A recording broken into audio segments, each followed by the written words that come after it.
Shalom Bapak Ibu jemaat Tuhan dimanapun berada. Kembali kita berjumpa dalam ibadah tengah minggu kita saat ini. Mari kita mau cari tempat yang terbaik untuk kita boleh sama-sama beribadah dimanapun Bapak Ibu berada. Mari tundukkan kepala, kita mau berdoa. Kami mengucap syukur untuk kesempatan kami boleh ada untuk sama-sama belajar kebenaran-Mu Tuhan.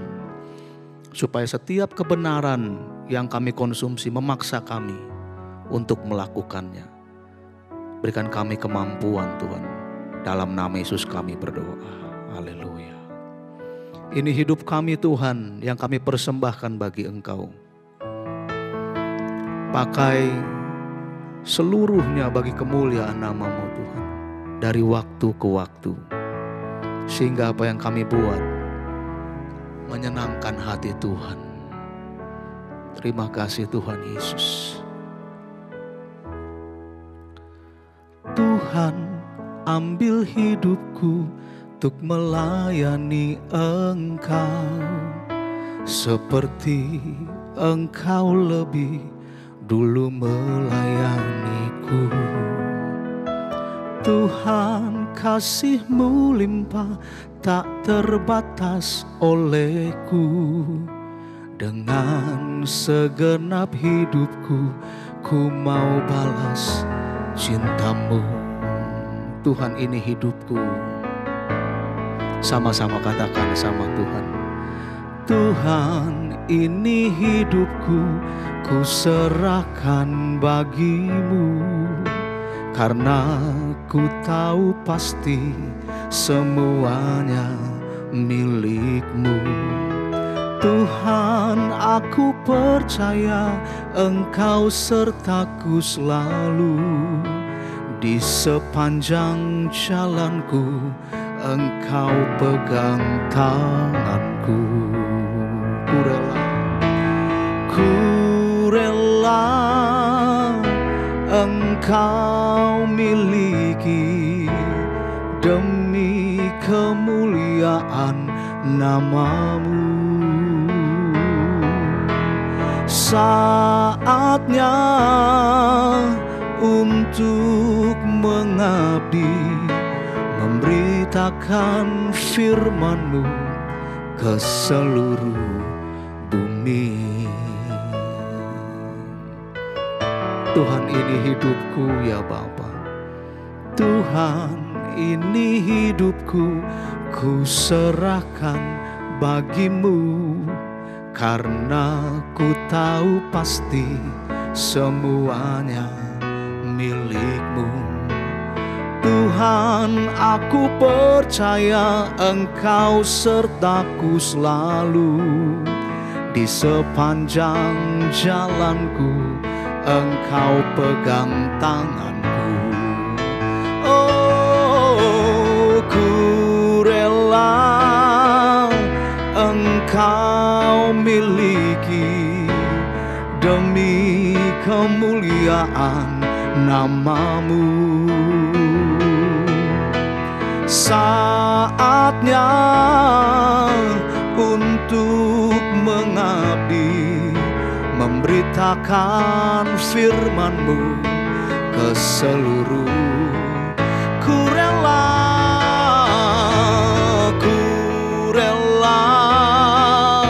Engkau miliki demi kemuliaan nama-Mu.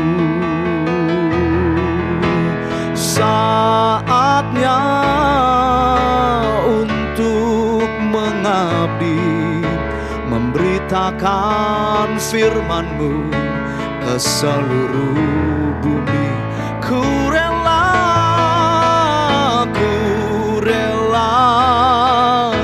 Engkau miliki demi kemuliaan nama-Mu. Saatnya untuk mengabdi, memberitakan firman-Mu ke seluruh bumi. Memberitakan firman-Mu ke seluruh bumi. Memberitakan firman-Mu ke seluruh bumi. Ini janji-Ku ya Allahku.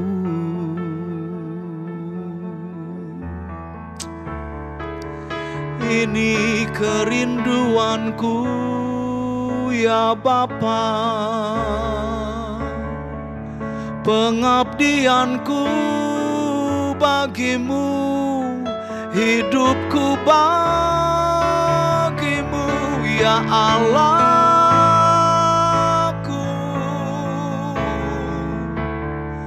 Kau tebus dosaku, Kau bayar hidupku. Oleh sebab itu Tuhan, kami berkata, hidupku bagimu, hidupku bagimu ya Bapa. Kau yang tebus aku, ku mau mengabdi bagimu. Setiap gerak hidup kami arahkan untuk menyenangkan-Mu. Sepanjang jalan hidupku untuk senangkan-Mu.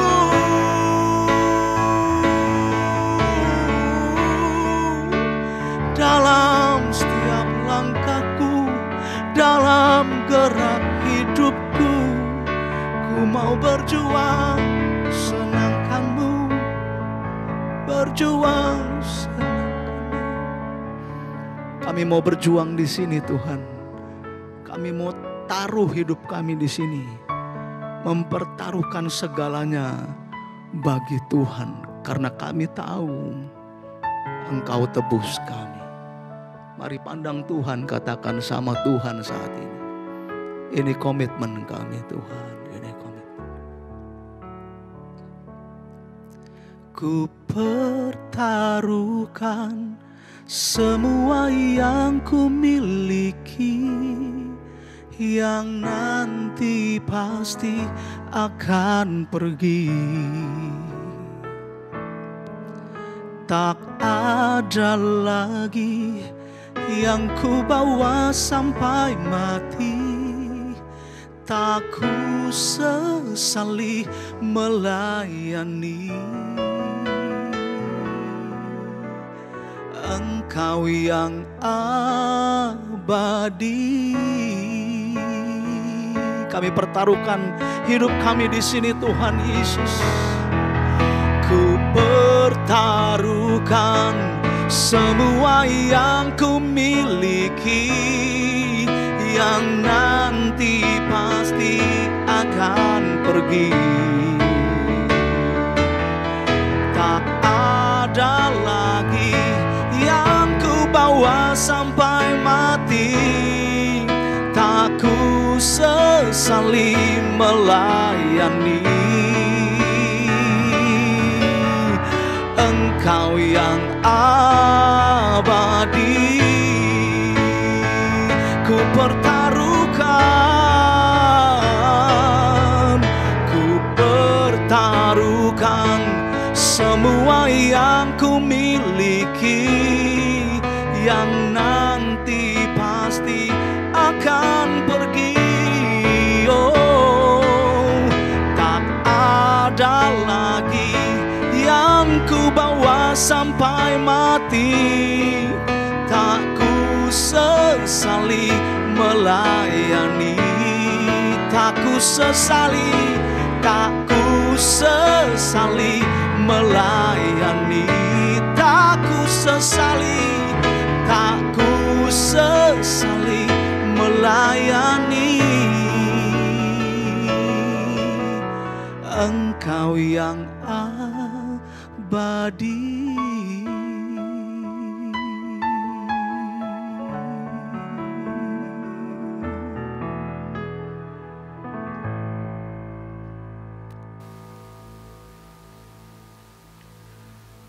Shalom Bapak Ibu, Saudara-saudari sekalian. Senang bisa bertemu lagi di ibadah tengah minggu kali ini.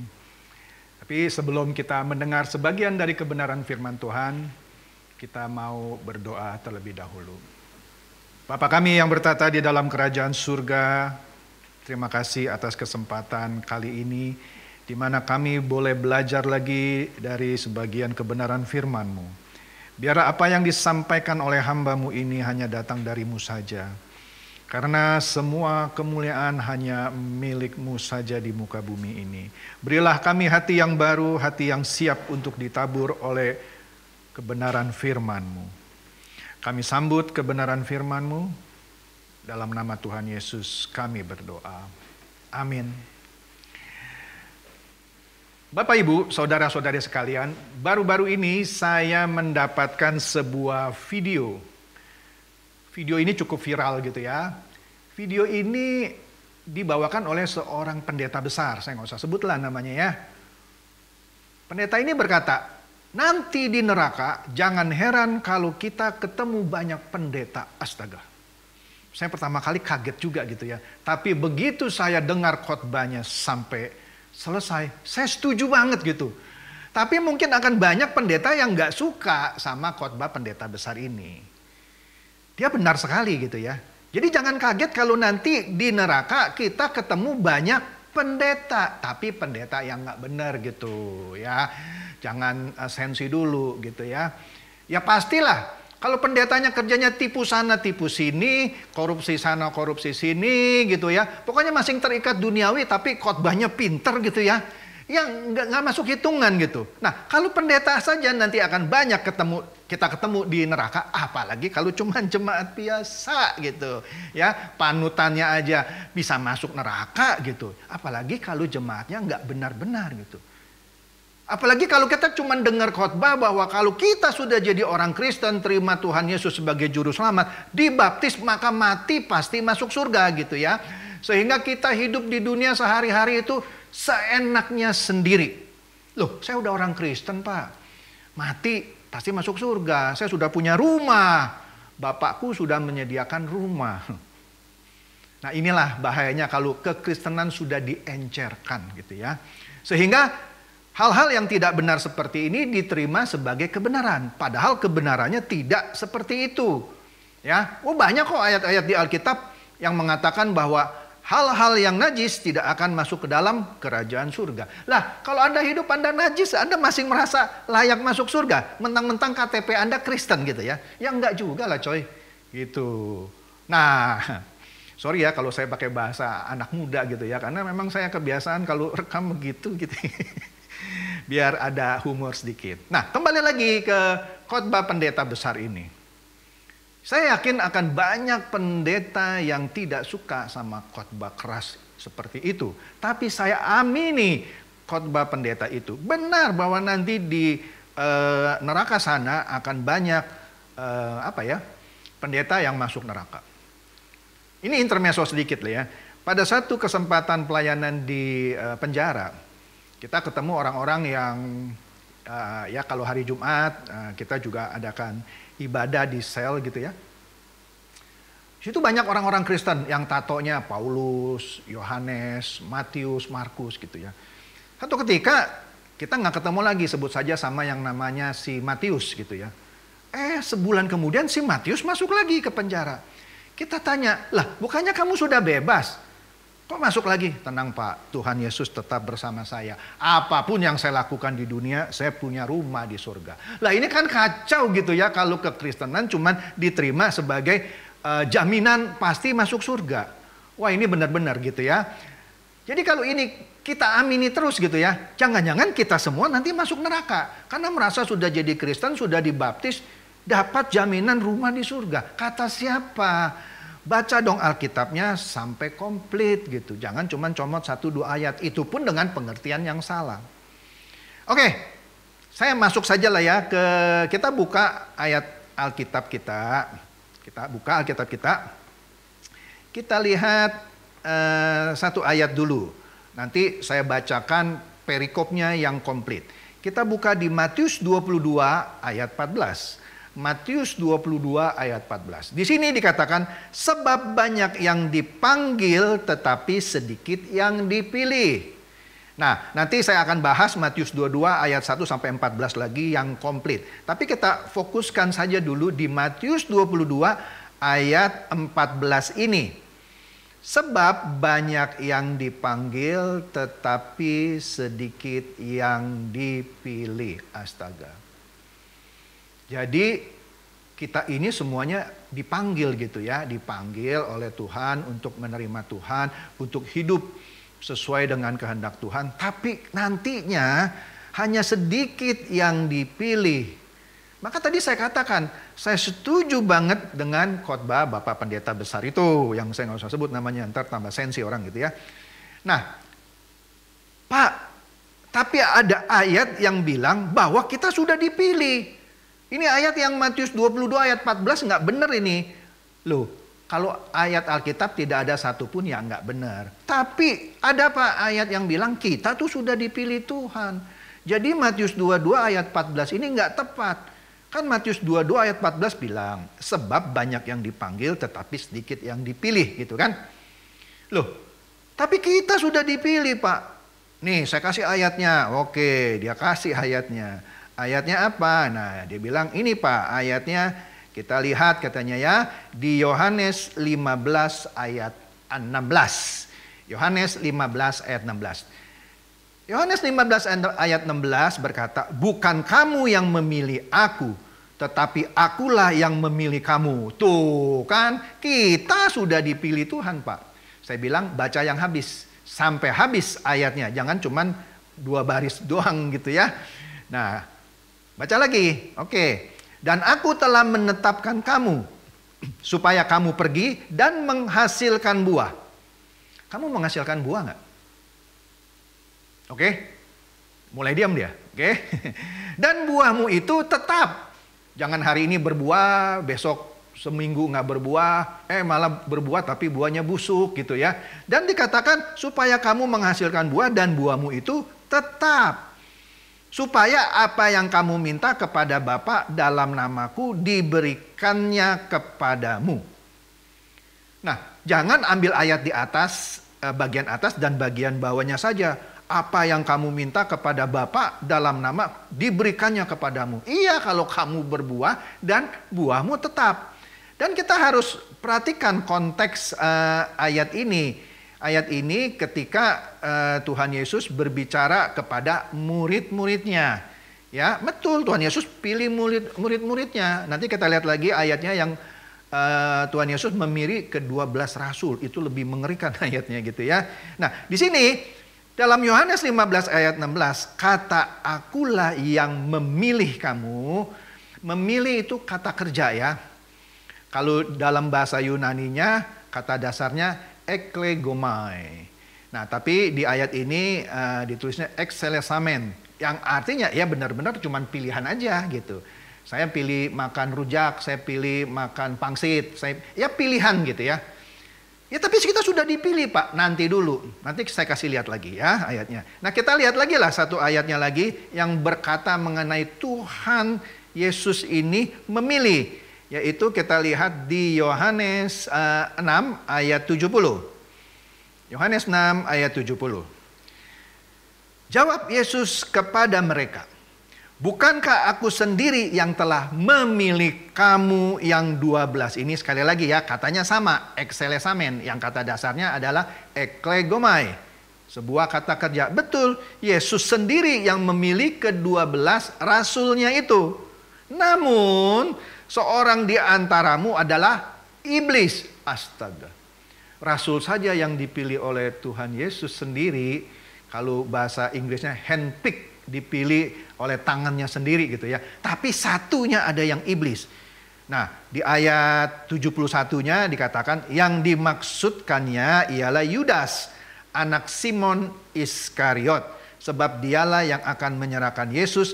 Dia seorang di antara ke-12 murid itu. Nah, jangan sombong dulu kalau dengar kata memilih. Tuhan sudah memilih saya. Rasul saja yang sudah dipilih langsung oleh tangan Tuhan Yesus, salah satunya iblis. Nah, Anda kan belum rasul. Rasul aja yang dipilih sama Tuhan dari 12, ada satu yang iblis. Nah, jangan lagi Anda pakai Yohanes 15 ayat 16 bilang kita sudah dipilih Tuhan, Pak. Dengan bangganya. Rasul saja yang sudah dipilih langsung oleh tangan Tuhan Yesus, satunya jadi iblis. Masih belum puas. Nah, memang begitu. Memang Alkitabnya salah? Enggak salah Alkitabnya. Jadi kalau Anda baca Yohanes 15 ayat 16 tadi gitu ya, bukan kamu yang memilih aku, tapi aku yang memilih kamu.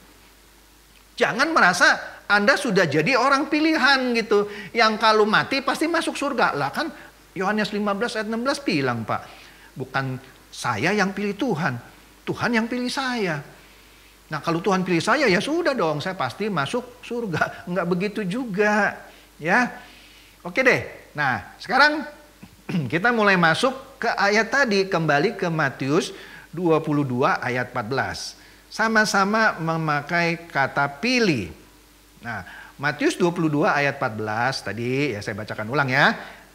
Sebab banyak yang dipanggil tetapi sedikit yang dipilih. Wah, ini lebih ekstrim lagi ini. Tadi Tuhan Yesus bilang 12 rasul dipilihnya tapi satu iblis.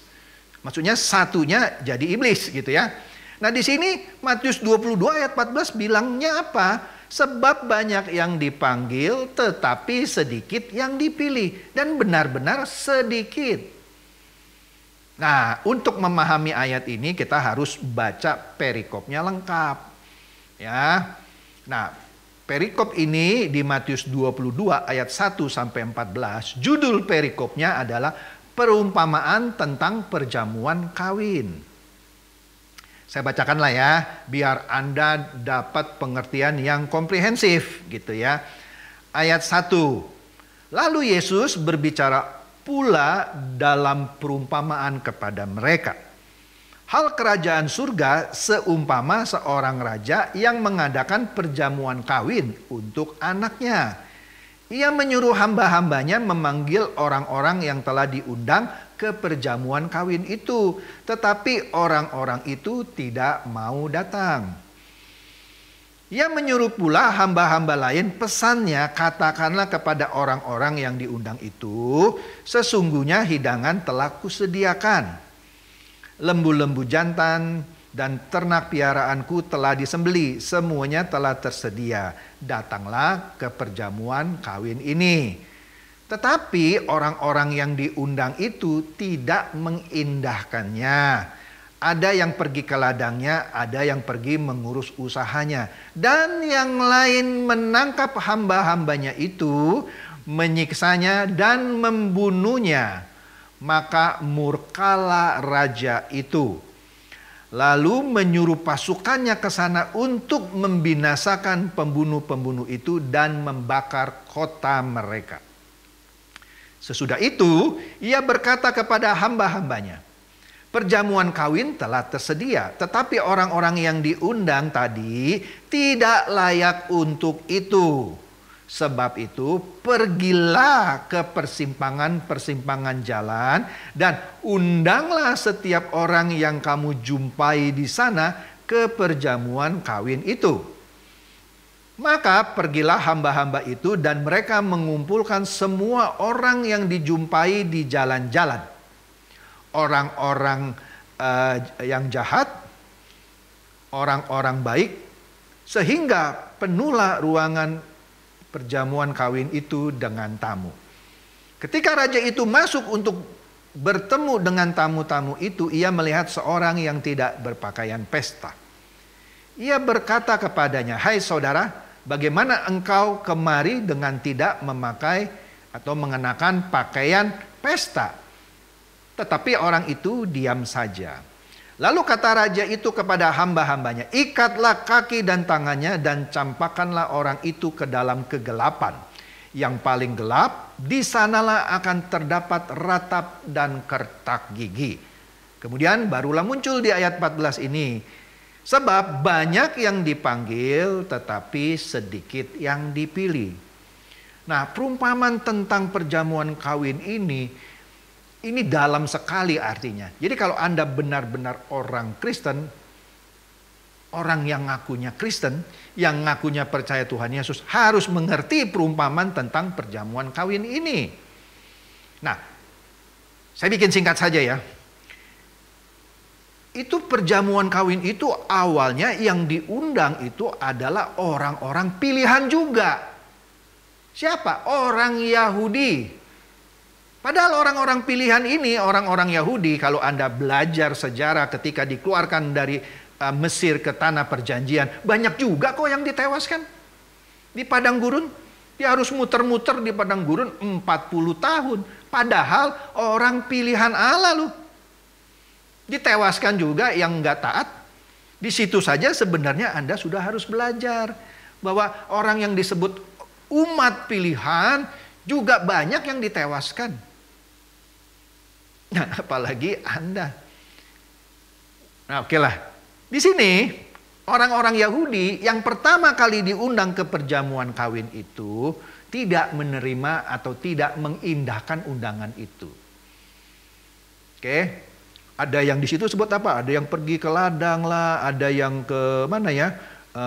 Mengurus usahanya, menghindari undangan itu. Padahal undangan itu adalah apa? Undangan untuk masuk ke dalam kerajaan surga. Di mana di sana kita jadi mempelai wanitanya, Yesus menjadi mempelai prianya. Nah, Allah Bapa ini mengadakan perjamuan kawin untuk anaknya ini, si mempelai pria.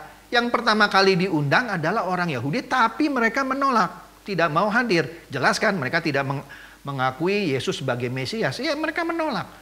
Bahkan di sini ketika ada hamba-hambanya lain menyampaikan undangan itu juga, ditangkap, disiksa, dan dibunuh. Ini membicarakan soal siapa? Satu, membicarakan mengenai Yesus sendiri yang ditangkap, disiksa, dibunuh. Siapa lagi? Para rasulnya yang ditangkap, disiksa, dan dibunuh. Jadi ketika Tuhan Yesus menceritakan perumpamaan ini, dia sebenarnya seperti memberikan nubuatan juga. Nanti akan ada orang-orang yang mengundang orang-orang Yahudi ini, akhirnya harus ditangkap, disiksa, dan dibunuh. Dia sendiri. Kemudian siapa? Para rasul. Dan masih banyak lagi. Para murid-murid Yesus yang setia yang harus ditangkap, dilempar ke kandang binatang buas, dicabik-cabik sampai mati. Kalau tidak mati, waktu itu dia akan ditusuk seperti sate, dimasukkan ke dalam cairan aspal, dibakar hidup-hidup sebagai penerang jalanan. Inilah cerita yang sesungguhnya. Sudah diberitakan tidak mau, malah ditangkap orangnya, disiksa, dibunuh. Oleh karena itu murka raja itu. Nah, kemurkaannya itu akhirnya dia kasih instruksi lagi. Mulai sekarang tidak hanya Yahudi saja yang kita undang, semua orang. Maka di sini dikatakan pergilah mereka ke persimpangan jalan. Siapapun yang ditemui di situ, baik orang jahat maupun orang baik, diundang. Nah, ini bercerita mengenai semua orang dipanggil. Dipanggil untuk apa? Dipanggil untuk menghadiri perjamuan kawin anak raja. Jadi setelah umat pilihannya dipanggil untuk menghadiri perkawinan anak raja ini tapi tidak diindahkan, kemudian undangan berikutnya diberikan untuk semua orang. Jadi undangan itu untuk semua orang. Baik orang jahat maupun orang baik. Dipanggil untuk menghadiri perjamuan kawin anak raja. Oke? Nah, di sini yang menariknya adalah ketika semua yang diundang itu masuk ke dalam perjamuan kawin itu, raja ini melihat seorang yang tidak memakai pakaian pesta. Lah kita tahu lah ya, kalau kita diundang teman deh, nggak usah pejabat, ke perjamuan kawin anaknya, pasti kita pakai baju sopan lah, minimal batik atau jas, gitu ya. Apalagi kalau Anda diundang oleh pejabat raja, presiden dah misalnya, oleh Pak Jokowi untuk menghadiri perkawinan anaknya ini misalnya saja. Tentu untuk menghormati Pak Jokowi yang sebagai seorang presiden, kita datanglah ke perjamuan perkawinan anaknya dengan baju pesta. Gitu. Nah, tetapi apa yang dimaksud dengan baju pesta di perikop ini? Ini kan perumpamaan ya, artinya tidak harafiah, bukan benar-benar baju pesta yang glamor gitu, bukan. Baju pesta di sini adalah syarat untuk memasuki atau menghadiri perjamuan kawin anak raja itu. Ini berbicara mengenai kelayakan seseorang untuk menghadiri perjamuan kawin anak raja ini. Harus memakai pakaian pesta. Sekali lagi, ini bukan sesuatu yang harafiah ya, yang artinya orang itu harus pakai baju yang glamor, bling-bling gitu ya, bukan.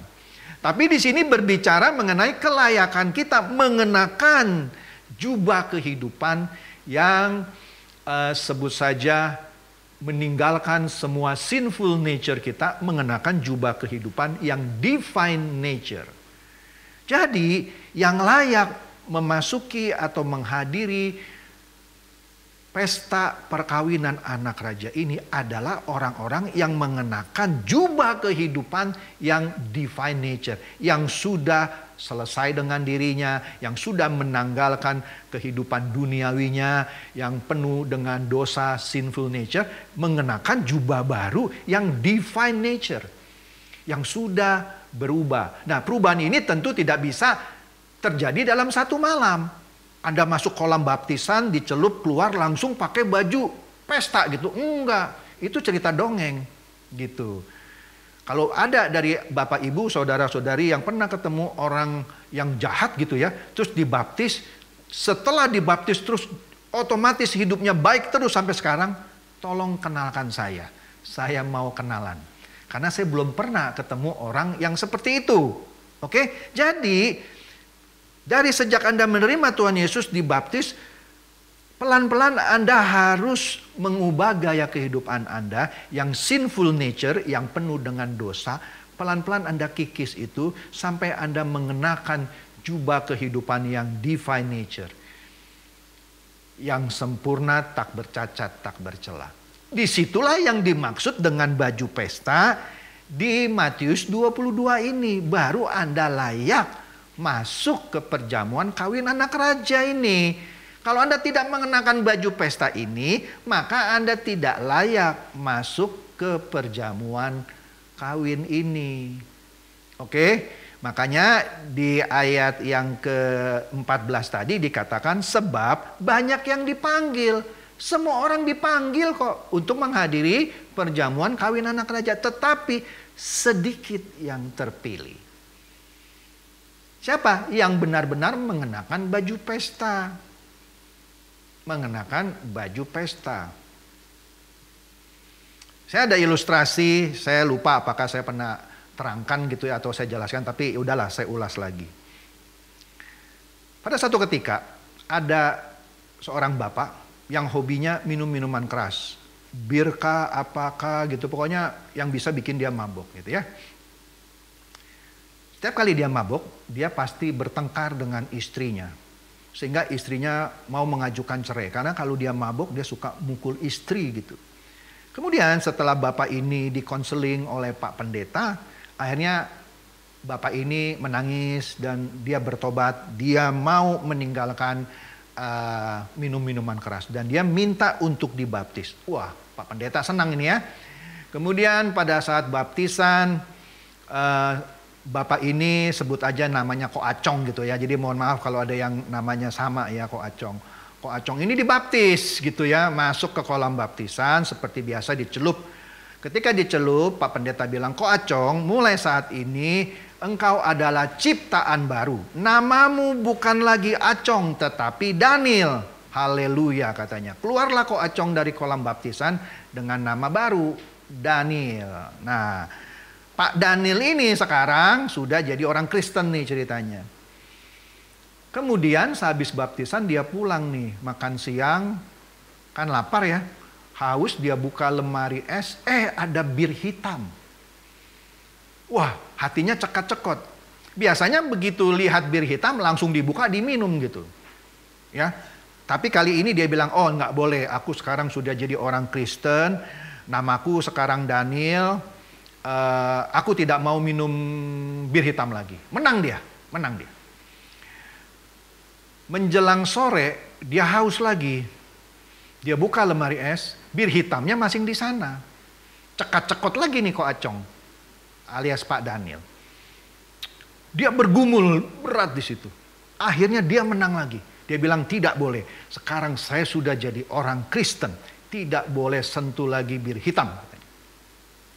Malam hari, setelah dia selesai makan malam, haus lagi kan. Dia buka lemari es, bir hitamnya itu masih di sana. Cekot-cekot lagi dia. Pergumulan berat ini. Waduh, dia tengking, dia apa gitu ya. Tetapi kedagingannya masih kuat. Digenggamnya itu, botol bir hitam itu, kemudian dia senyum sendiri. Dia ketemu satu ide yang brilian. Dimasukkannya botol bir hitam itu ke dalam bak mandi. Kemudian dia katakan, "Hei bir hitam, mulai sekarang namamu bukan bir hitam lagi. Kau adalah ciptaan baru, engkau adalah orange juice sekarang," katanya. Terus dia minum itu orange juice gitu. Habis minum orange juice, dia nangis-nangis lagi. Ya Tuhan, belum 1 hari aku jatuh lagi minum orange juice gitu. Nah, kalau Ko Acong gitu ya, yang sudah dibaptis, yang katanya mau tobat, belum 1 hari dia minum lagi tuh orange juice gitu ya. Nah, berapa banyak cerita seperti ini yang terjadi sama orang Kristen. Yang kehidupannya sebelumnya bejat gitu ya. Dia bilang, aku mau bertobat. Aku minta dibaptis, setelah dibaptis hari pertama menang dia. Hari kedua menang, hari ketiga menang, seminggu menang. Kemudian hari ke-8 teman-temannya yang suka ngajak dia main judi nelfon. Cong, sombong lu ya, mentang-mentang jadi Kristen gak mau ketemu kita. Sudahlah sini mampir gini-gini, cekot-cekot lagi dia. Akhirnya dia datang ke tempat temannya main judi lagi. Bahkan tidak jarang pula kita melihat kehidupan orang Kristen yang sudah dibaptis, dia tahan hidup dalam kekudusan gitu ya, berminggu-minggu, mungkin berbulan-bulan. Tapi gak lama dia jatuh lagi. Bagi saya itu manusiawi. Makanya tadi saya bilang, kalau Anda pernah ketemu orang yang setelah dibaptis, setelah itu hidupnya kudus terus, tolong kenalkan ke saya. Saya gak pernah ketemu. Kenapa? Karena saya juga gitu dulu gitu ya. Jadi udahlah jujur saja gitu. Jadi kekudusan itu tidak akan bisa Anda capai dalam 1 malam. Tidak bisa dalam beberapa minggu, tidak bisa dalam beberapa bulan. Anda jatuh, oke, bangun lagi, sesali, berusaha untuk tidak mengulangi lagi. Kalau Anda konsisten, maka Anda akan bisa kok meninggalkan satu persatu dosa yang mengikat Anda selama Anda serius. Nah, kalau Anda sudah berhasil satu persatu dosa Anda tinggalkan, maka kalau Anda lihat dosa yang lama lagi, Anda akan jijik. Nah, disinilah Anda sudah masuk titik point of no return. Disinilah Anda sudah meninggalkan sinful nature Anda. Anda mulai pelan-pelan memakai jubah divine nature Anda. Inilah baju pesta yang Tuhan mau. Supaya Anda layak masuk ke perjamuan kawin anak raja nanti. Dan itu perjuangan seumur hidup. Jangan sombong mentang-mentang Anda sudah dibaptis, bilang saya punya rumah di surga. Saya kasih tahu lagi satu rahasia. Kalau Anda sering bulak-balik Israel ya. Saya ada teman ya, setiap tahun pasti dia ke Israel. Kecuali pandemi ini. Mungkin dia sudah ke Israel 10 kali. Pokoknya setiap kali ke Israel, dia minta untuk dibaptis ulang di sungai Yordan. Kemudian saya bilang sama dia, bro, percuma lu dibaptis sungai Yordan 10 kali. Tapi kalau kehidupan kamu sehari-hari masih bejat begini, mau 100 kali kamu dicelupin di sungai Yordan sama 100 pendeta besar pun, kamu tetap masuk neraka. Ketemu tuh sama pendeta-pendeta yang tadi dikhotbahin gitu ya, yang masuk ke neraka gitu. Yang penting bukan berapa banyak baptisan yang pernah Anda terima. Yang penting adalah berapa banyak Anda terus meninggalkan kehidupan sinful nature Anda. Dan terus menerus mencoba masuk ke dalam kehidupan dengan mengenakan jubah divine nature. Disitulah pakaian pesta yang harus Anda kenakan. Kalau Anda mau masuk ke dalam pesta perjamuan kawin anak raja. Nah, jadi sekarang perbedaan kata dipilih di Matius 22 ayat 14 tadi dengan di Yohanes 15:16 yang katanya bukan kamu yang memilih aku tapi aku memilih kamu gitu ya. Sama Yohanes 6 ayat 7 ketika Tuhan Yesus memakai kata memilih muridnya, kan sama-sama memakai kata milih gitu ya, pilih. Saya sebenarnya kalau baca Matius 22 ayat 14, saya lebih suka kalau bunyinya begini. Sebab banyak yang dipanggil, tetapi sedikit yang terpilih. Karena kata dipilih di sini di ayat 14 ini adalah kata sifat. Kalau di Yohanes 15:16 dan Yohanes 6 ayat 70 tadi, kata Yesus memilih itu adalah kata kerja, itu aktif. Sedangkan di Matius 22 ayat 14, kata dipilihnya itu adalah kata sifat. Itu menunjukkan satu kondisi ya dari sebuah pilihan. Pilihan yang bagaimana? Pilihan yang terbaik, the best, the excellent. Itu hanya bisa tercapai kalau Anda juga setelah dipanggil memilih untuk mengikut Tuhan, baru Anda akan terpilih. Itu kunci dari kata ini yang dalam bahasa Yunaninya ekletos. Dipilih dari kumpulan orang yang tadi dipanggil, dipilih yang the best, the excellent. Siapa itu yang the best and the excellent? Yang memilih juga untuk mengikut Tuhan. Jadi pertama kali betul Anda dipanggil. Tapi untuk terpilih atau dipilih gitu ya sesuai ayatnya. Untuk masuk ke perjamuan kawin anak raja. Anda harus memilih mengikut Tuhan. Karena kalau Anda cuma dipanggil dan merasa sudah terpilih, salah. Anda belum nekat untuk memilih mengikut Tuhan. Anda harus memilih juga. Jangan mentang-mentang bilang saya sudah dipilih. Terus tapi Anda tidak memilih mengikut Tuhan. Iya, Anda nantinya tidak dipilih. Karena ekletos ini berbicara mengenai suatu sifat, ya, suatu kata sifat yang diambil juga dari eklegomai, kata kerja memilih tadi. Tetapi dengan tambahan dipilih dari yang terbaik. The best, excellent. Syaratnya apa? Anda juga harus memilih untuk mengikut Tuhan. Ada harganya. Anda harus bayar. Kalau suka minum minuman keras, pelan-pelan tinggalkan itu minuman keras. Oke lah kalau baru dibaptis sekali dua kali masih jatuh. Tapi kalau habis dibaptis terus-terusan jatuh dan malah lebih buruk, ya percuma Anda dibaptis. Artinya Anda tidak memilih untuk mengikut Tuhan. Jadi kuncinya di sini untuk bisa dipilih ya memakai pakaian pesta, Anda harus memilih Tuhan. Dan setia sampai mati. Karena ada ayatnya. Nah, ini ayat terakhir ini ya. Ayat terakhir kita lihat dari Wahyu. Wahyu 17 maksud saya, ayat 14. Wahyu 17 ayat 14. Saya bacakan di sini, mereka akan berperang melawan anak domba, dalam hal ini Yesus ya. Tetapi anak domba akan mengalahkan mereka karena ia adalah tuan di atas segala tuan dan raja di atas segala raja. Mereka bersama-sama dengan dia juga akan menang, yaitu mereka yang terpanggil, yang telah dipilih dan yang setia. Ayatnya jelas, konsisten. Jadi mereka itu maksudnya orang-orang jahat, setan, iblis ya, akan berperang melawan anak domba Yesus. Tapi anak domba ini akan mengalahkan mereka, pastilah ya. Karena ia adalah tuan di atas segala tuan dan raja di atas segala raja. Nah, mereka, nah di sini kalau komplitnya harusnya mereka yang bersama-sama dengan dia. Loh, saya bersama Tuhan kok Pak. Saya orang Kristen. Saya bersama Tuhan Pak. Buktikan, bukan dengan hanya KTP Anda tulisannya Kristen. Anda mati ke surga nggak bawa KTP kok. Bagaimana malaikat tahu Anda Kristen? Iya kan? Tuhan nanti nggak tanya KTP Anda apa agamanya. Enggak. Dia lihat kehidupan Anda selama di bumi apa gitu. Makanya di Wahyu 17 ayat 14 ini dikatakan mereka yang bersama-sama dengan dia juga akan menang. Jadi orang yang tidak bersama-sama dengan Tuhan Yesus tidak akan menang. Jadi jangan merasa saya sudah orang Kristen Pak, saya sudah bersama Yesus.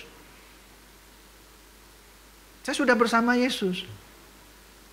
Adalah pada satu ibadah penghiburan, seseorang ditanya, papa kamu meninggal, sebelum meninggal sudah bersama Tuhan belum? Sudah om, oh puji Tuhan, berarti dia seorang sudah masuk surga katanya. Karena papamu sudah bersama Tuhan.